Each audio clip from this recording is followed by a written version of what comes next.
What's happening?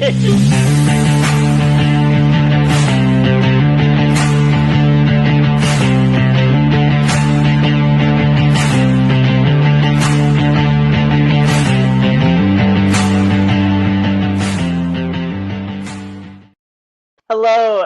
My intro was not loading for a second. I was like, what is happening? It just was a blank screen on my end. Anyway, hi. Welcome back to the WHL show. My name is Hayden, and I am joined with co-host Tanner. Our co-host Adrian is out this week, but will hopefully be back next week. But this week we have quite the episode for you. We have our normal content that we usually go down, which is going to be, of course, our players of the week, our standings, our stats, kind of our various player recaps. But we are also now heading into the WHL postseason. The regular season is officially over, and so we are going to be talking about the official matchups for the playoffs that are going to be happening. We have a lot prepared for you this weekend. Shout out to Tanner and Jesse for both helping prep for this episode. We seriously have a lot of stats coming your way, um, a lot of recaps, a lot of previews going on for the playoffs, for the WHL team postseason playoffs. Yay. I am just coming off of a pretty intense stomach bug, so apologies in advance if I seem a little off. Or if I make weird faces throughout the the show. I am still in pain, but I did take my meds, so we're good. The grind never stops, and especially for the WHL. And yeah, so we're gonna go ahead and just jump off with our normal programming, I guess.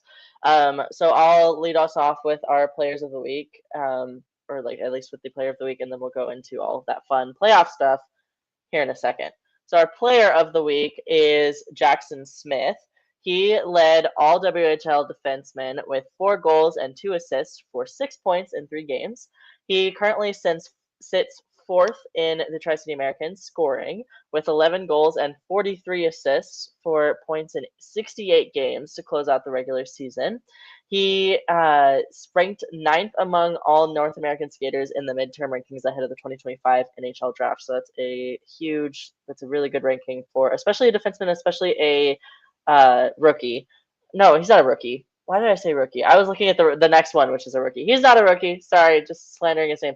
But that is really, really good for him. He is a definitely a really high name to watch in the upcoming draft. And then Tanner, if you want to tell us who our rookie of the week is, who is not the one that I just read. The rookie is Jackson Jacobson from the Brandon Wheat Kings. It's his 3rd time being nominated for Rookie of the Week, and this week he led all rookies with a goal and 4 assists in 3 games. Closing out his first full regular season, he has 15 goals, 2 of them being game winners, and 29 assists for 44 points in 51 games. With that, he's already considered a top prospect for the 2027 draft, so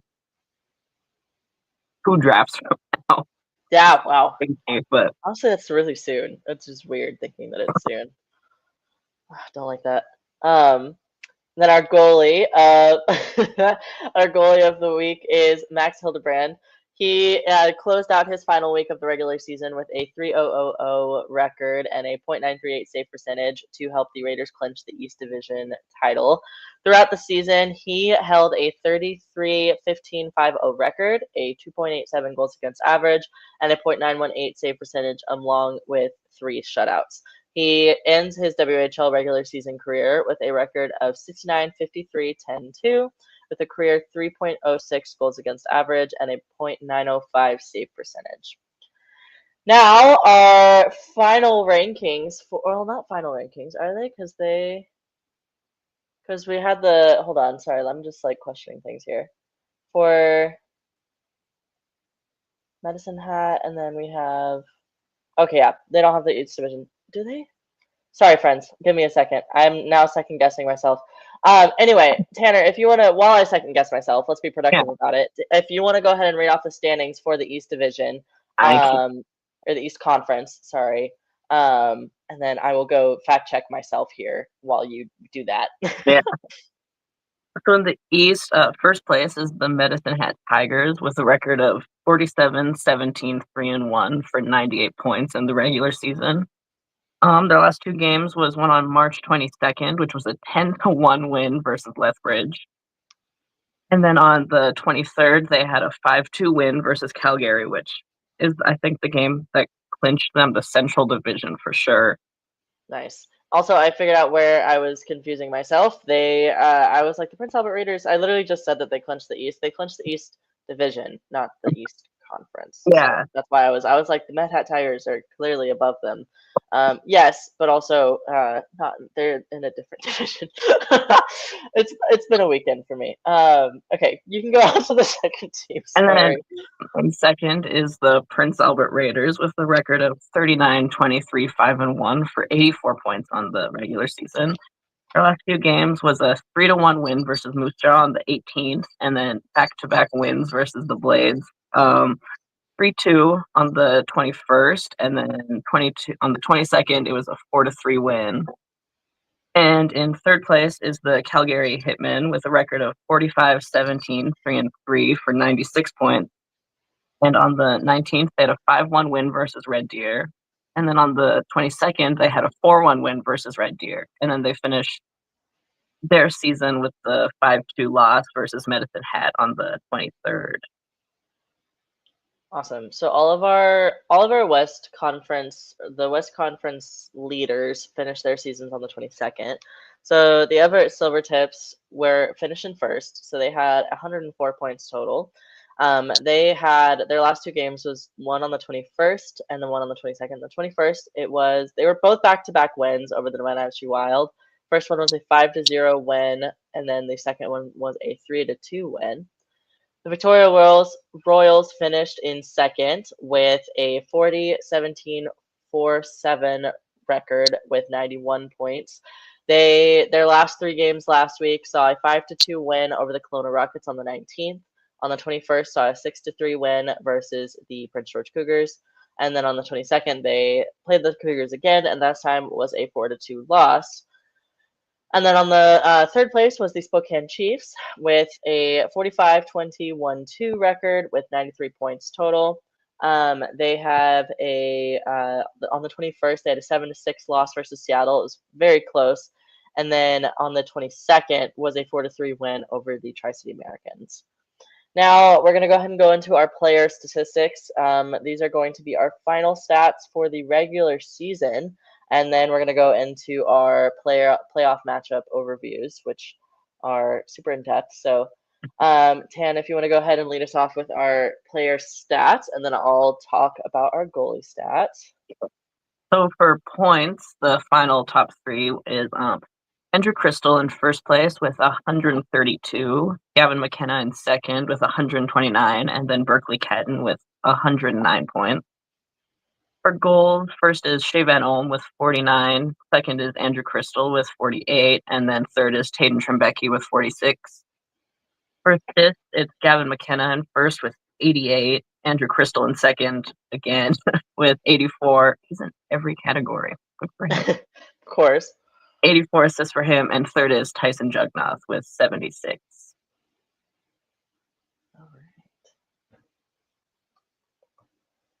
Wow. And then for our goalies, we have our goals against average. Raiden Legal finished off leading the league with a 2.17 goals against average. Daniel Hauser with a 2.55 was in second. And then in third was Harrison Menigan with a 2.58. Save percentage, Raiden Legal was in first with a .921. Max Hildebrand in second with a .918. And then Daniel Hauser in third with a .913. And then wins, Dawson Cowan with 34, and then in second second and third place are technically tied. They both have 33. Joshua Ravensbergen and then Max Hildebrand both have 33. Now we get to go to the part where all of you guys have most likely been tuning in for this episode for. We have so many stats for you. Playoff match overviews. We're going to be talking about our West matchups as well as our East matchups. We go into so many stats here. Holy moly. Oh my god. I love this. So in depth. I'm so excited. Okay. So I'll start us off with our first West matchup, We can just flip flop them if you want. Take turns here. So our first one is going to be the Everett Silvertips, which is the first seed versus the 8th seed, which is the Seattle Thunderbirds. So this is a classic road trip rivalry, or like I-5 rivalry that we're excited to see again. It's always a fun matchup. For our points leaders, for Everett, it is Carter Bear. He had 82 points in 56 games played. And then for Seattle, it's Braden Coots, who had 63 points in 59 games played. Goals, Carter Bear leads again for the Silvertips with 40 and 56 games played. The goals leader for Seattle is Nathan Pilling, who had 34 and 60 games played. Assists, Tyler McKenzie leads for Everett with 45. He had played 67 games. And then Seattle, Braden Coots leads with 37 and 59. For our goalies, Everett, Braden Legault leads the goalies with a 2.1 goals against average in 22 games played. And then Seattle, Scott Ratzlaff leads with a 3.16 goals against average in 49 games played. So he played a lot more.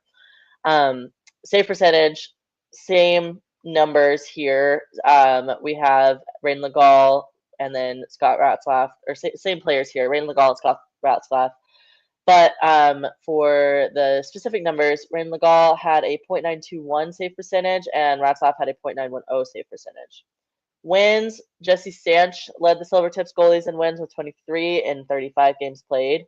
And then for Seattle, Ratzlaff led the Seattle goalies in wins with 23 in 49. And then shutouts, Jesse Sanch had 2 and Scott Ratzlaff had 1. For team stats, we had Everett had okay. So for the PK, for the penalty kill, Everett in 238 minutes shorthanded. The Silvertips have had 51 power play goals against, and 12 shorthanded goals, with the penalty killing being 7th in the WHL at 78.6%. For Seattle, in 275 minutes shorthanded, the Thunderbirds had 65 power play goals against and 10 shorthanded goals for, and are ranked 11th in the WHL with 76.4% efficiency on the penalty kill. For our power plays, Everett, while being on the power play for 251 minutes, the Silvertips have 63 power play goals and 8 shorthanded goals against, and they are ranked 8th with a 25.1% efficiency on the power play. Seattle, while they had 227 power play minutes, 227 minutes, the Thunderbirds have 47 power play goals for, and then 6 shorthanded goals against, and they are ranked 18th in the WHL with a 20.7% efficiency on the power play. The Everett Silvertips ended this season with 104 points, with the total record of 48 wins, 12 losses, 4 overtime losses, and 4 shootout losses. Seattle Thunderbirds ended the season with a 63 points and the total record of 30 wins, 33 losses, 4 overtime losses, and 1 shootout loss. For the series, Everett won the series 6-2. These teams played 8 times. Everett they had 33. So this is, I'm assuming, season series. So for the games that they've played each other over the regular season, this is what the stats have looked like. Everett has had 33 goals to Seattle's 17, 328 shots to Seattle's 222, 224 face-offs to Seattle's 247 face-off wins, a 9 out of 25 power play over a 4 out of 20, and then a 16-20 penalty kill over Seattle's 16-25. For playoff experience, Everett has 155 games of playoff experience, most experience being Caden Hamill, who has 31 games played, Austin Roost, who has 16, and Carter Bear, who has 14. Seattle has 50 games of playoff experience on their roster, with most experience being Braden Sherman with 20, Ashton Cumbie with 10, and then Hayden Pacala with 9. Our players to watch for these teams: Everett, we've picked forward Dominic Raymond with he had in 140 games. He has 158 points, 66 goals, and 92 assists. He is third in plus minus and leads the team in insurance goals. And we also picked goalie Raiden Legal, sorry, who's played, as we've mentioned, 23 games, recorded 12 wins, one shutout, 2.17 goals against average, and a .921 save percentage, and he leads the WHL in save percentage and goals against average. For Seattle, our players to watch, we picked Braden Coots, who is the captain of the Thunderbirds, who has in 99 points in 131 games played. He currently leads the team in points and assists, and is fourth in shots on goal. We also picked Nathan Pilling, who is in his final season. Who's in his final season of the WHL, and he has a career high of 60 points, totaling 119, which I'm not feeling too great. 119 points, 67 goals, and 52 assists in 206 career games. He leads the team in goals and shots on goal. Sorry for the trains in the background. Holy moly. Last but not least, for our Seattle and Everett matchup here, our rookie spotlight is our Everett. Our rookie spotlight, we're highlighting defenseman Landon DuPont, who is the second player in WHL history to be granted exceptional status, as anybody who watches the WHL knows. In 64 games, he recorded 60 points, 17 goals, and 43 assists. He was the first defenseman age 16 or younger to hit 50 points in 35 years. For Seattle, we picked defenseman Radim Maturka, who, since joining the Thunderbirds in late November, has gotten 35 points, 3 goals, and 22 assists. 32 assists, I can do that. Ending the season with a +10 and 59 shots on goal. Now we get to go over to the east side, and Tan, you get to do a whole lot of talking now. It'll be the Medicine Hat Tigers versus the Swift Current Broncos. If you want to go over our fun stats there.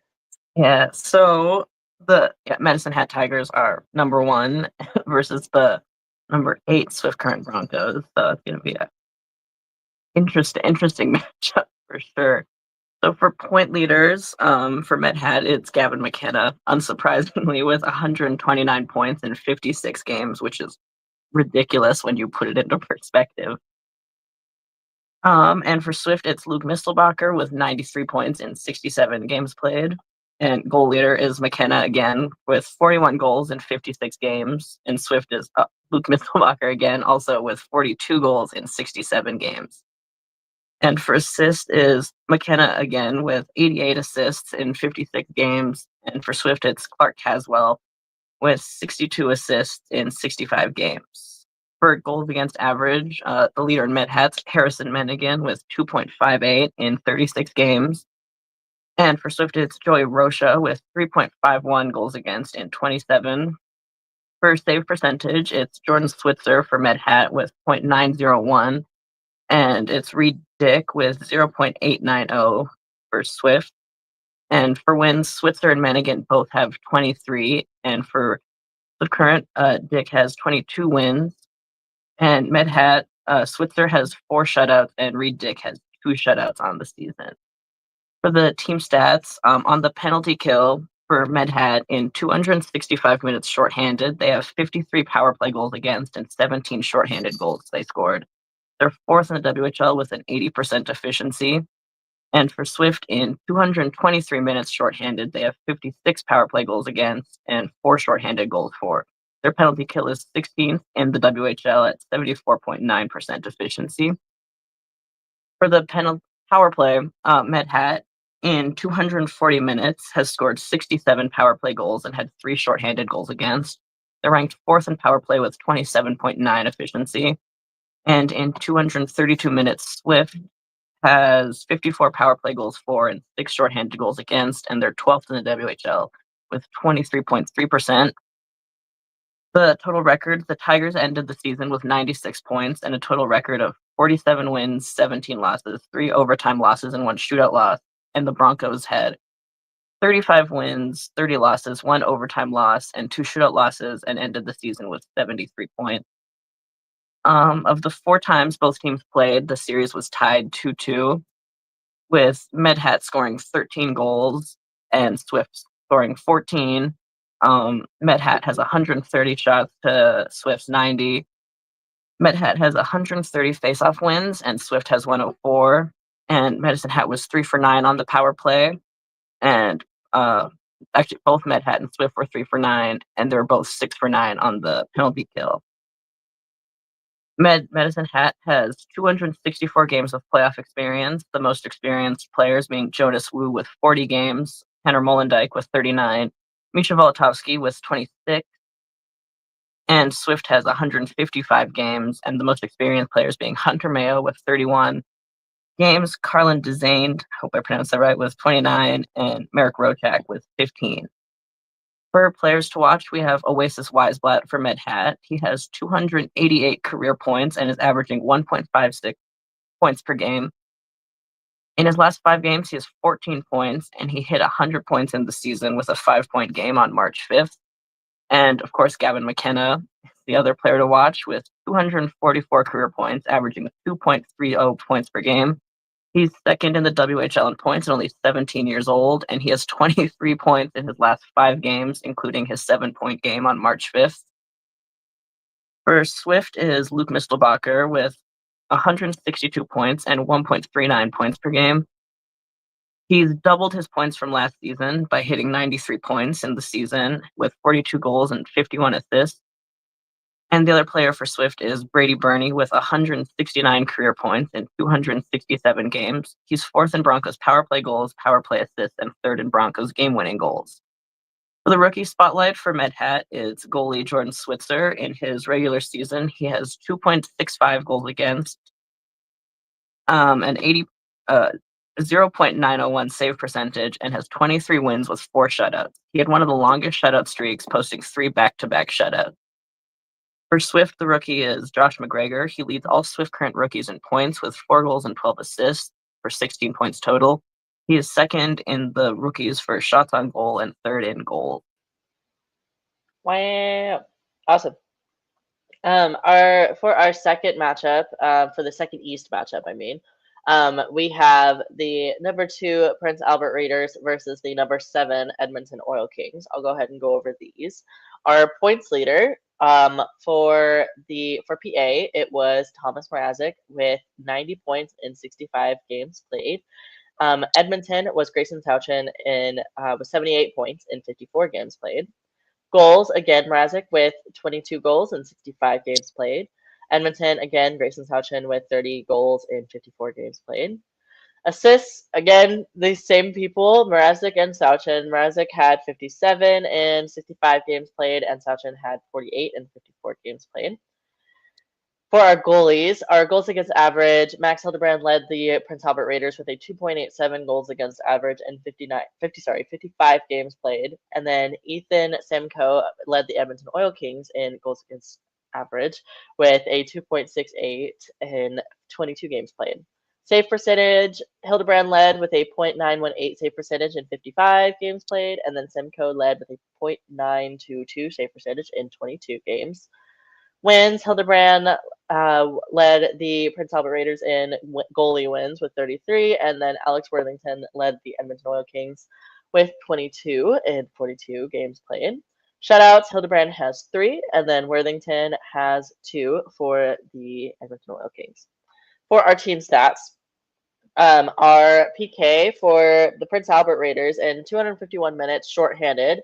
The Raiders allowed 67 power play goals and against, and have gotten 1 shorthanded goal. They ranked 18th in the WHL with a 73.3% efficiency. And then for Edmonton, in 264 penalty minutes, the Oil Kings have allowed 48 power play goals against and have gotten 15 shorthanded goals, which is really good. And they ranked 2nd in penalty kill at a 81.8% efficiency. Power plays, Prince Albert Raiders in 238 minutes on the power play. The Raiders have 67 power play goals, and have allowed 8 shorthanded goals against. They are ranked third in the WHL for power play at a 28.1% efficiency. And then the Edmonton Oil Kings, in 279 power play minutes, the Oil Kings have had 64 power play goals and 4 shorthanded goals against, and they are ranked 14th at 22.9% for efficiency. Prince Albert Raiders ended the season with 84 points. They have a record of 39 wins, 23 losses, 5 overtime losses, and 1 shootout loss.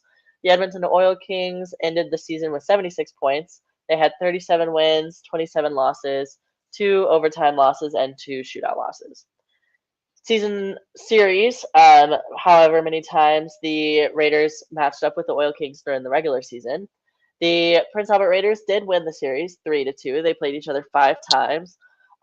They had PA had 21 goals to Edmonton's 23, 132 goals to Edmonton, or sorry, shots, not goals, 132 shots to Edmonton's 175. In terms of face-off wins, PA had 158 to Edmonton's 140. And for the power play, they were 6 for 17, and then for against Edmonton, 6 for 25. And then for penalty kills, 19 of 25 for Prince Albert, and then 11 of 17 for Edmonton. Playoff experience.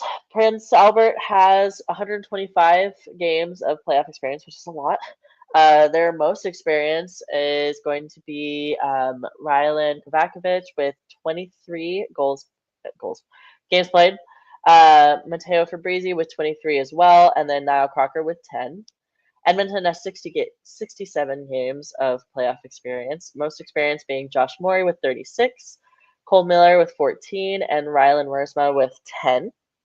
For our players to watch, we've picked defenseman Justice Christensen. He has 100 career points. He was actually on the show a little bit back, so if you ever want to get to know him a bit, feel free to go watch that episode. That was fun. So he had 100 career points. In his first season as captain, he has 22 goals and 24 assists, ending the season with a plus 19 with 3 game-winning goals. He is also a very physical player without taking undisciplined penalties. Another player that we're highlighting is forward Aiden Oring, who has had a career high of 29 goals and 56 assists, totaling 85 points, 166 career points. He is a whiz in the face-off, leading the whole WHL with 926 face-off wins. Wow. For Edmonton, the defenseman Blake Fiddler is who we're highlighting. He is in his second WHL season. He doubled his points. In 64 games played, he tallied 10 goals and 23 assists for 33 points total. He registered 131 shots on goal and was 8th in team scoring. Also spotlighted Grayson Chouchin, who notched his 200th career point in the final regular season game, which is what timing. He tallied 30 goals and 48 assists for 78 points and led all Oil Kings in scoring while averaging 1.44 points per game. Rookie spotlight for these two teams. We have for Prince Albert defenseman David Rudolph, who in 61 games played, got 7 goals and 34 assists for 41 points total. He registered 122 points, shots on goal, and ended the season at a plus 13. Edmonton, we have forward Lucas Chouchin, Grayson's little brother, who he has played 66 games and has gotten 55 points, 15 goals, and 40 assists, ending the season as a plus 8 with 145 shots on goal. Woo! Now for our third East matchup. Did we split this up based off of East and West, or did we do this just like kind of random? I think it's East and then West. Yeah. Okay, I think so too. Yeah. I did. Like we read the Everett one, but they were okay, cool. So yeah, we read the Everett one, but they were a little out of order. But it's fine because we just did the doesn't matter. So yeah, we did the Everett one. And then now, as I scroll through my lengthy script here, oh my gosh, where am I at? We have the third East matchup, which is going to be the number 3 Calgary Hitmen versus the number 7 seed. I just held up a 4 in my fingers. Number 7 seed, the Saskatoon Blades. If you want to go ahead and go over those. I would love to. Yeah. So for point leaders for the teams, for Calgary, it's Oliver Tulk with 100 points in 65 games played. And for Saskatoon, it's Tyler Parr with 61 in 66. For goals, it's Tulk again with 38 goals in 65 games played. And for Saskatoon, it's Hunter Lang with 25 in 64. For Calgary, assists is Ben Kindle with 64 in 65 games played. And for Saskatoon, it's Tyler Parr with 41 in 66. For goals against average, for Calgary is Anders Miller with 2.34 goals against and in 22 games played. And Evan Gardner for Saskatoon with a 2.82 in 44 games. For save percentage, for Calgary is Daniel Hauser with a .913 save percentage, and for Saskatoon, it's Gardner again with a .911. For wins, it's Hauser with 28 wins in 47 games played, and for Saskatoon, Gardner has 23 wins in 44. And for shutouts, for Calgary is Daniel Hauser with 5, and for Saskatoon, Gardner with 3, 2 of them being back-to-back. Subtle flex. For the team stats on the penalty kill, Calgary in 217 minutes shorthanded have allowed 47 power play goals against and scored 5 shorthanded. They're ranked 8th in the WHL with 78.3% efficiency. And for Saskatoon, in 185 minutes shorthanded, they've allowed 45 power play goals and have gotten 1 shorthanded goal for a 75.7 efficiency, and they're ranked 14th. They're the least penalized team in the WHL, which is kind of crazy looking at Yeah. 100 instead of the 200s for the minute shorthand. For Calgary, for the power play, they've been on the man advantage for 274 minutes and have scored 66 power play goals and have allowed 8 shorthanded goals against for 17th in power play rankings at 21.9. And for Saskatoon, while on the man advantage for 231 minutes, they have 61 power play goals and have allowed 6 shorthanded goals against, having them 5th in power play at 26.4%. The Calgary Hitmen ended their season with 96 points, with 45 wins, 17 losses, 3 overtime losses, and 3 shootout losses. And the Blades ended their season with 82 points, with 37 wins, 23 losses, 4 overtime losses, and 4 shootout losses. They've played 4 times, and so far the series is tied 2-2 with 15 goals for Calgary and 16 for Saskatoon, 122 shots for Calgary to Saskatoon's 95. Calgary has 145 faceoff wins and Saskatoon has 85. Calgary was 2 for 16 on the power play, while Saskatoon was 6 for 16. And Calgary was 10 for 16 on the penalty kill, and Saskatoon was 14 for 16. Calgary has 182 games of playoff experience, with the most experienced players being Sawyer Minio with 40 games, Hauser with 37 games played, and Lucas Hansen with 39 games played. Saskatoon has 158 games of playoff experience, the most experienced being Ben Saunderson with 35, Tyler Parr with 24, and Graydon Steepman with 21.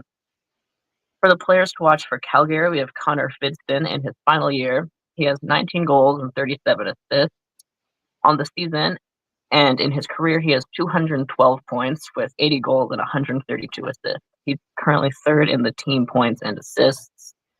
And we also picked Ben Kindle. In his second full year, he has a career high of 99 points in the season with 35 goals, 64 assists. Or in his career, he has 35 goals and 64 assists for 159 points.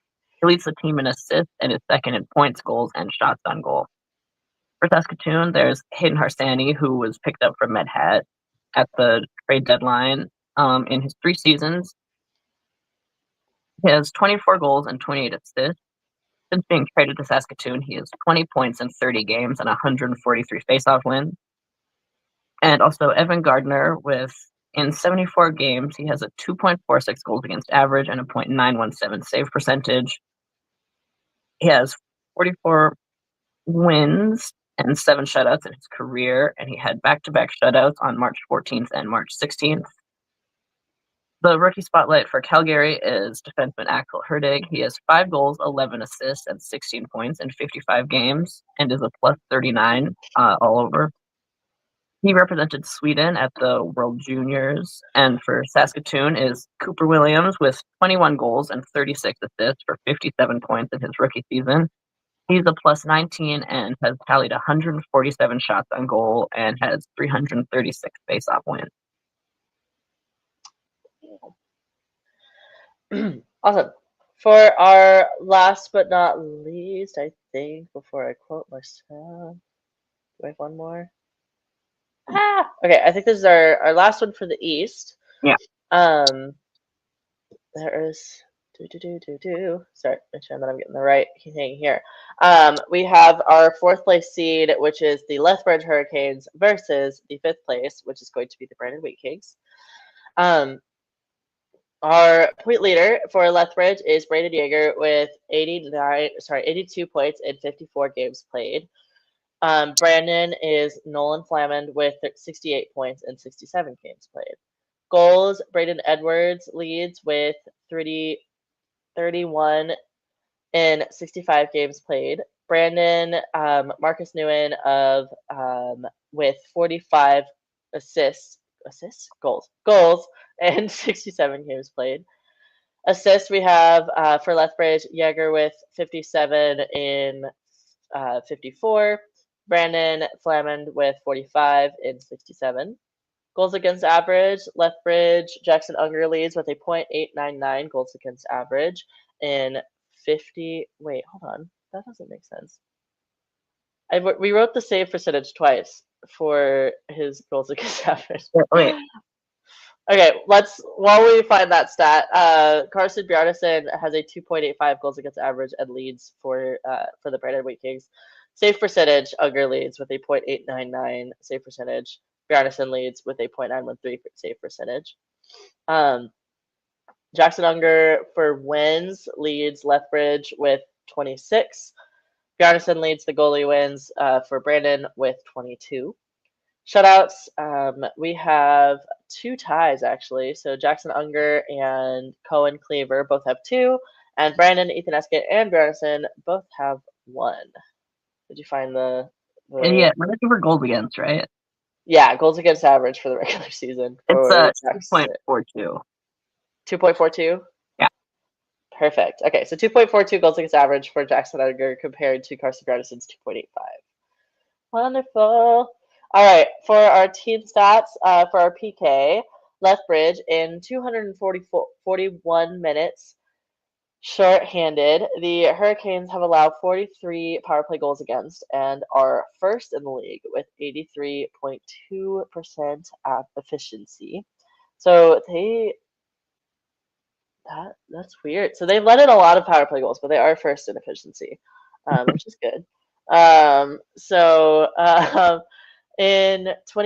For Brandon in 221 minutes shorthanded, the Wheat Kings have allowed 48 power play goals against and are ranked 8th in the league with a 78.3% efficiency. Power play, Lethbridge in 246 minutes on the man advantage, the Hurricanes have gotten 62 power play goals and have allowed 13 shorthanded goals. Their power play is ranked 7th at 25.2% efficiency. For Brandon, in 241 minutes on the power play, they had 55 power play goals and allowed 5 shorthanded goals. They are ranked 15th in the league with a 22.8% efficiency. The Lethbridge Hurricanes ended the season with 89 points, and they got 42 wins, 21 losses, 3 overtime losses, and 2 shootout losses. Brandon Wheat Kings ended the season with 83 points and got 38 wins and 23 losses for one. What does that mean? Do you think that we mean 1 overtime loss, or is that the wrong 4 that we wrote down? 1 overtime loss, I'm thinking. Yeah. 1 overtime loss and then 3 shootout losses. Season series, how many times they faced off against each other? Lethbridge won the season series 3-1. They saw each other play against each other 4 times in the regular season. Lethbridge had 14 goals to Brandon's 8, 142 shots against Brandon's 119. And then face-off wins, Lethbridge had 115 versus Brandon's 125. For the power play, the Hurricanes were 3 for 13, and the Wheat Kings were 3 for 15. For the penalty kill, the Hurricanes were 12 for 15, and then the Wheat Kings were 10 for 13. Playoff experience, Lethbridge has 222 games of experience, and that is definitely a lot. Most experience being Braden Yeager with 40 games played. Jordan Gustafson, who is still so weird to me that he's not a Thunderbird. So that trade still hasn't quite registered in my brain.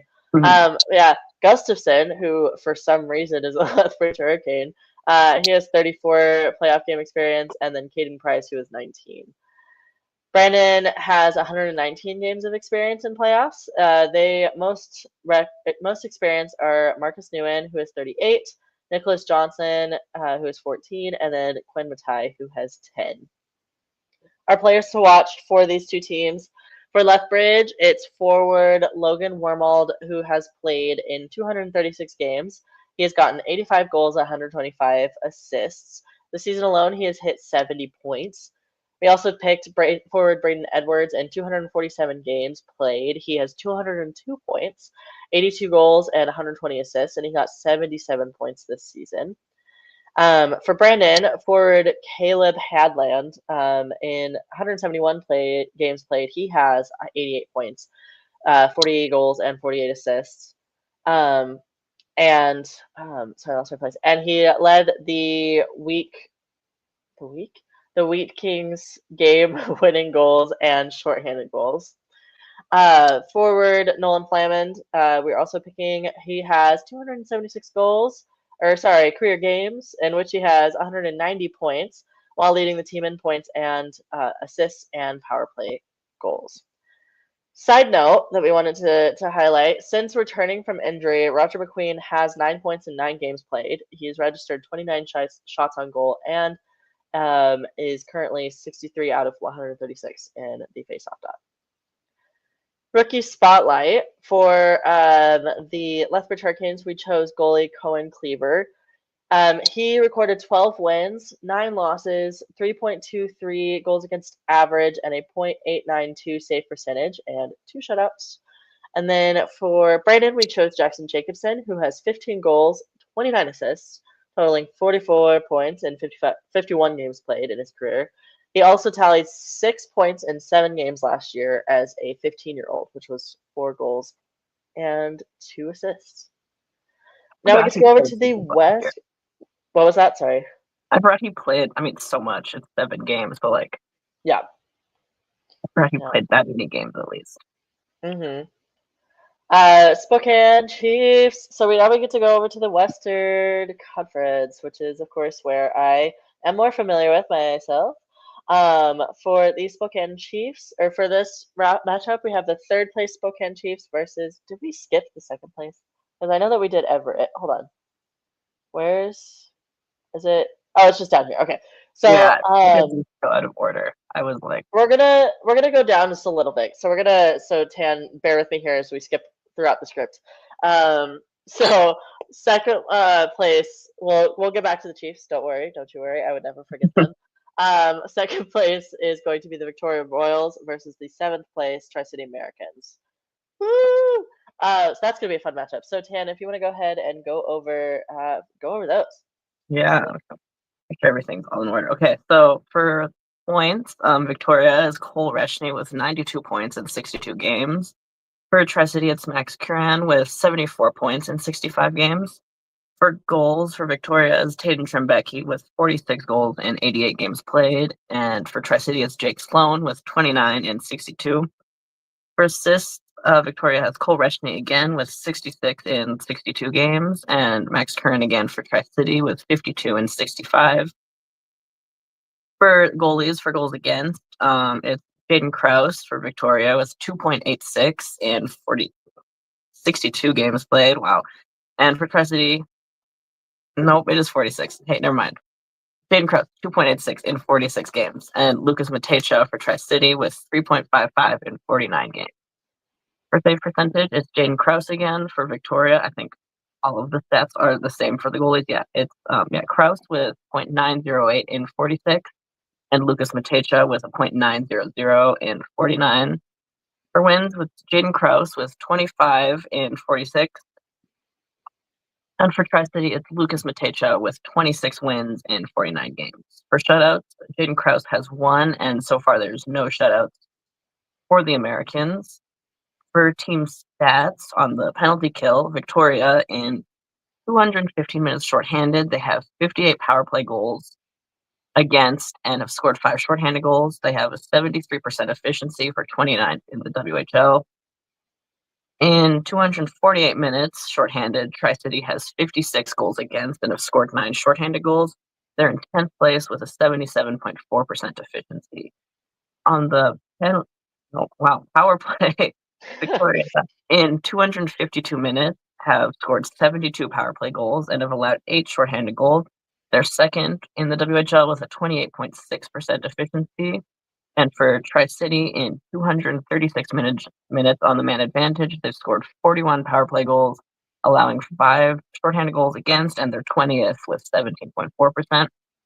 Their records on the season was Victoria was 40, 17, 4, and 7 with 91 points, and Tri-City was 32, 29, 6, and 1 with 71 points. In the season series, Victoria led with 3 wins to Tri-City's 1, and Victoria had 24 goals. Tri-City had 12.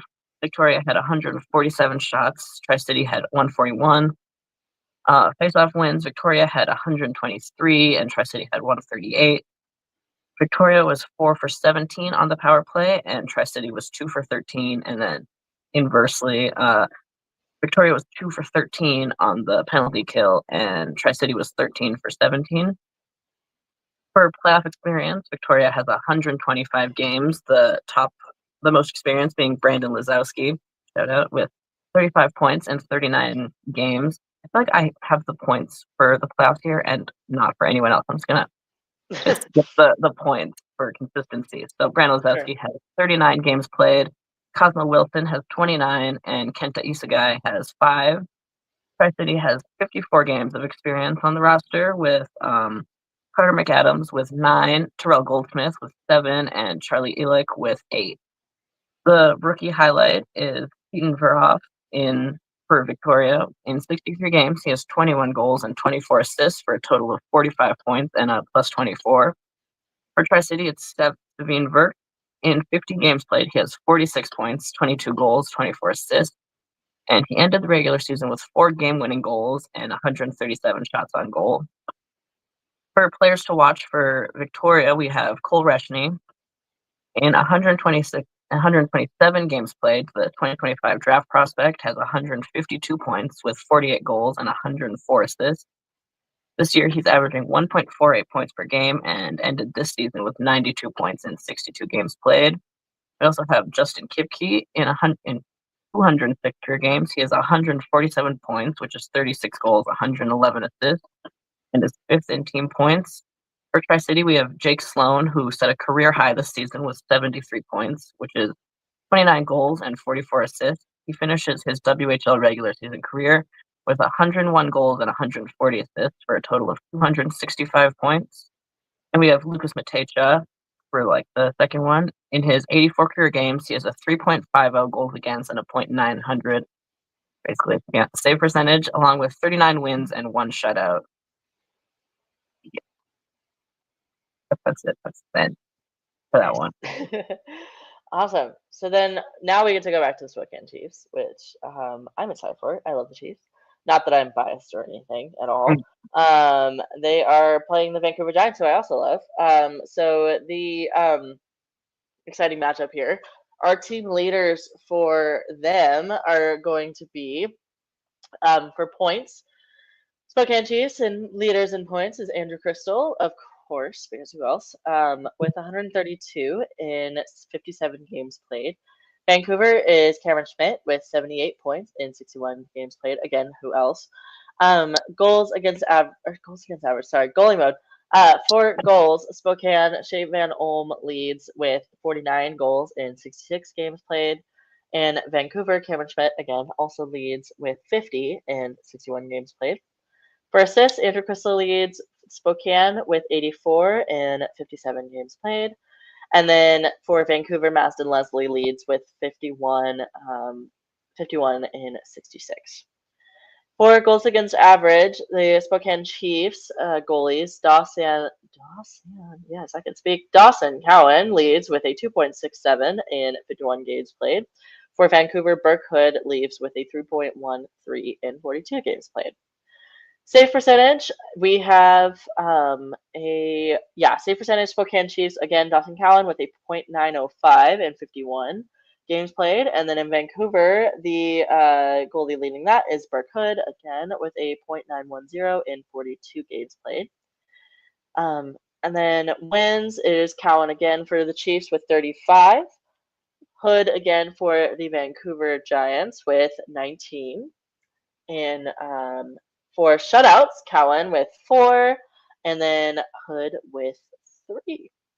Team stats for the PK, Spokane in 220, yes, and 261 shorthanded minutes. They have allowed 50 power play goals against. They have 11 shorthanded goals for. We have these written down in acronyms and they are helping, but I just had to like squint for a second because I was like, Think about what it. am I reading? Yes, okay. So the acronyms are helping. They have short SHGF, shorthanded goals for. Averaging 80.8%, putting them third in the WHL. For the Vancouver Giants, in 250 minutes shorthanded, they have allowed 60 power play goals against and have 10 short-handed.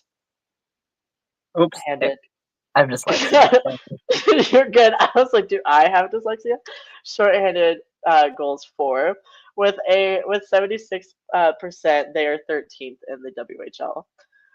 Power play with a oh my gosh, sorry, my brain's not really working today. In 256 minutes on the man advantage, Spokane has scored 774 power play goals. They've allowed 16 shorthanded goals, and they are currently with the best power play in the league at a 28.9%. Vancouver has 271 minutes on the man advantage. They have a 69 power play. Yep, 69 power play goals and have allowed 12 shorthanded goals. They have the sixth best power play at 25.5%. Sorry again if I seem off or if I'm acting weird. I am still sick, and so I'm a little delusional, but the grind never stops. Records. We're getting through it. It's so great. Records. Spokane finishes the regular season out with 93 points with a 45-20-1-2 record. Vancouver finishes out the season with 74 points with a 34-26-8-0 record. For the regular season series, Spokane won. They faced off 4 times, and Spokane won 4 out of those 4 times. It was a 4-0. Spokane had 18 goals to Vancouver's 9, 160 shots to Vancouver's 124, 127 face-off wins to Vancouver's 119, 5 of 12 on the penalty pill. Oh my gosh, power play is not that hard. You got this. On that power play. Sorry, I'm really not doing great. On the power play, while Vancouver was 0 for 12. And then on the penalty kill, Spokane was 12 for 12, and Vancouver was 7 for 12. Rookie highlight, Spokane is Mathis Preston. He, in 54 games played, he has 23 goals and 22 assists with 45 points, with a plus 15 record, with 4 game-winning goals, and 164 shots on goal. For Vancouver, we chose Ryan Lynn, who in 60 games played has 5 goals and 45 assists for a total of, that math doesn't add up. It says 53 points, but that would add up to 50 points. And he is plus 11 with a 90 with 92 shots on goal. He is the second 16-year-old or younger to get 50 points, 50 plus points this season, second only to Landon Dupont. For playoff experience, Spokane has 137 games of experience. First being, and then for the players who have these experience, the most amount, Shea Van Olm has 27, Sam Oremba has 32, and Andrew Crystal has 20. Vancouver has 164 games of experience, so a little bit more. Connor Levis has 36, Masson Leslie has 16, and Ethan Middlestead has 15. Woo! Players to watch, Berkeley Catton, because of course he in 197 games played has 16 goals and 168 assists for 284 points. He is one of two Chiefs players to have 100 plus points on the season. He is second in shots on goal, power play assists. Power play assists, is that what it is? I think, Power play, yeah, and power play goals, I know and then third in plus or minus. Do what? I know what I wrote. Absolutely, definitely. Um, definitely. Dawson Cowan is another player to watch. In 127 games, he has a 3.25 goals against average and a .898 save percentage. He has 6 career shutouts. He is first in the WHL for wins and tied for second in shutouts with 4. Vancouver, for Ty Halliburton in 243 games played, has 76 goals and 105 assists. He is third in Giants power play goals, 5 in power play assists, and second in shots on goal with 213. We also highlighting goalie Burke Hood in his rookie season has posted 3.13 goals against average, a .910 save percentage, 19 wins, and 3 shutouts in 42 games played. Awesome. And then before we get awesome, so we are on to our last one, and then we are good for today. The Prince George Cougars versus the Portland Winterhawks. Prince George being the 4th seed, the Winterhawks being the 5th. Tan, you can go ahead and read this off. My vision's getting spotty, so I'm gonna go get some Gatorade. I'll be right back, and we'll turn off my camera. I'm gonna go. I will disappear, but I will be right back. Tan, go ahead and start. Take over hosting for just a sec. I'll be right back. I got it. So for Prince George versus Portland, for the player stats, we have Riley Height for Prince George leading in points with 90 points in 60 games. And for Portland, it's Kyle Chizowski with 105 points in 66 games. For goals for Prince George, it's Cohen Zimmer with 37 and 61. And for Portland, again, Kyle Chizowski with 41 and 66. For assists, we have Riley Height for Prince George with 59 and 60. And we have Tyson Jugnoff for Portland with 76 and 65.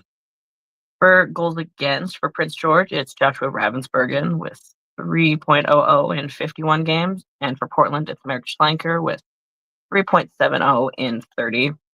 For save percentage for Prince George, it's Joshua Ravensbergen with a .901 in 51 games played. And for Portland, it's Merrick Schlenker again with a .893 in 30. For wins, it's Joshua Ravensbergen. For Prince George, again with 33 in 51. And for Portland, it's Andrei Stebatak, hope I pronounced that right, with 23 wins in 47 games. For shutouts, it's for Prince George, it's Mitchelluk. Cooper Mitchelluk with 1 shutout in his 21 games, and Portland has no shutouts so far this season. For team stats on the power play, for Prince George in 299 minutes on the man advantage, Prince George has 51 power play goals and have allowed 5 shorthanded goals, putting them at 16th in the WHL with 22.3% efficiency. For Portland in 274 minutes on the man advantage, they have 67 power play goals and have allowed 6 shorthanded goals. They are 11th with 24.4%. On the penalty kill, Prince George in 244 minutes, they've allowed 51 goals against, scoring 6 shorthanded. They have a PK efficiency of 79.1%, and that puts them at 6th. For Portland, in 249 minutes, they've allowed 63 power play goals against and have scored 18 shorthanded goals. They have the most shorthanded goals in the league and are 17th otherwise with 74.7%. For their records, Prince George had a record of 41, 21, 4 and 2 for 88 points on the season, and Portland was 36, 28, 3 and 1 for 76 points. For the season series, Portland won all 4 games that they had seen Prince George this season, scoring right. Yeah, yes. Portland has 10 goals, and Prince George, or no, yep, I'm reading it wrong. No, you did great. Prince George has 10 goals and Portland has 16. That makes a lot more sense. Yeah. Portland had 127 shots on goal. Prince George had 144.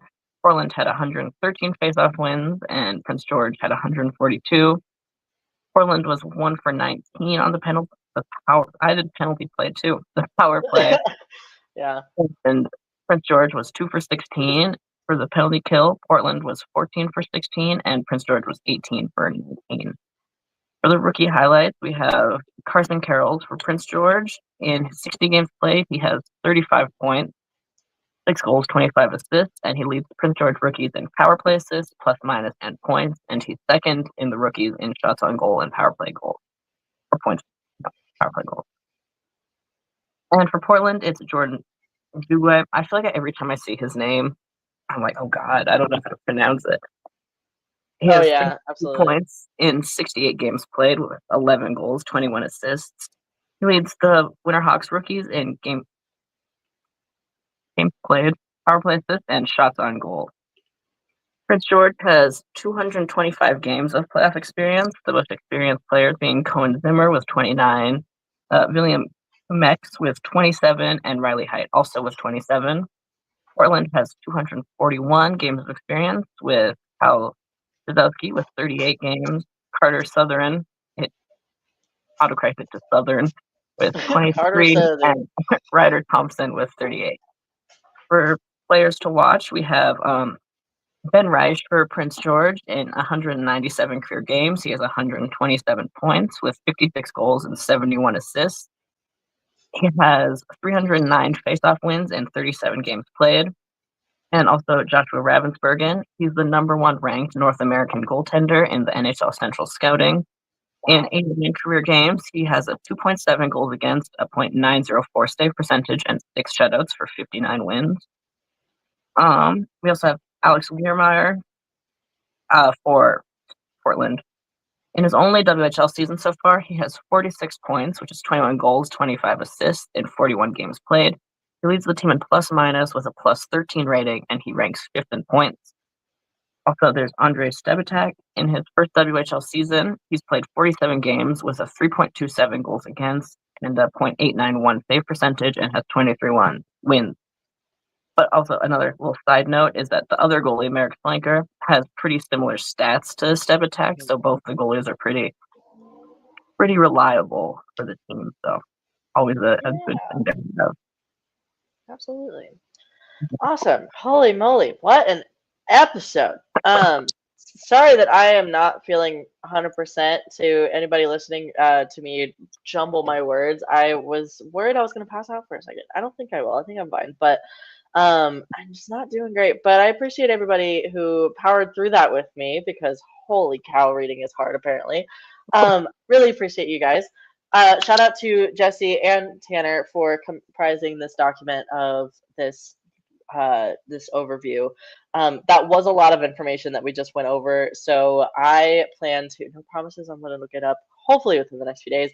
I plan to put this all in an actual comprehensive article for everybody to be able to read and access and easily reference so that the information that we just gave you throughout this hour plus long episode is available for you guys to just read. So keep it on area51sportsnet.com, and that will be up soon. So again, thank you so much to everybody who came out and watched. For everybody who stuck with us through the whole hour, I feel like that was a lot of information that we kind of just like read at y'all. We really appreciate you, and we appreciate you for being patient as I work through my own medical things. That was and is annoying. Yeah. So We will be back next week with further updates on things, and we're going to talk about some fun things. Adrian will most likely be back then. So feel free to follow us on all of our social medias and keep an eye out for all the special things. Oh, and one thing before I forget, sorry, I just like completely spaced it. We did open Q&A. We did only get one question this week, but it was because it was only a day in advance, so I'll make sure that I post those sooner. But um, Dawson did ask how does Seattle fare in the postseason? They snuck off in a hot run, but can they pull enough rabbits out of their hat to take down Everett? And that, with the information we just provided, I feel like it's a good. It's a they have I feel like both teams have a really good shoot because we got to remember that like we have to take in consideration Everett's track run with the postseason, Hmm. um, and also Seattle's track run with the postseason. And they have both. Everett had a really good regular season, but I don't know, they could surprise us. They just might, you know. I think Um, what it's going to be, I don't think it's going to be a sweep. I think a lot of people are mhm, probably gunning on it being like an Everett sweep. But I think even if mhm, Everett does, you know, win against them, I think it's going to be a mhm. lot longer of a series than Yeah, I people are agree. I agree, especially since, as Dawson highlighted, they snuck off in a hot run, snuck in off a hot run. Sorry. So like they're doing well right now, and so I think that that is something to take into consideration, something to think about when looking at the playoffs. And like they're a scrappy team. They're really, they're fighting hard, and I think that even if Everett does win in the first round, which is again possible, they're a really, really good team this year, and they won first here. place in the regular season for a reason. So even if they do win, like Tanner, like you said, I do agree. I don't think that Seattle's going to go down easy. I think it'll be a pretty long fight. So yeah, that's our answer to that question. Thank you so much for everybody who watched. There were a good 20 plus of you who stayed throughout the entire hour, and that's insane. Because wow, that's a long time. Thank you so much. Keep an eye on Area 51 sportsnet.com for the comprehensive article with everything. I appreciate you guys. We all appreciate you guys. Follow us on all the things, and we are excited to see you next week. Bye bye.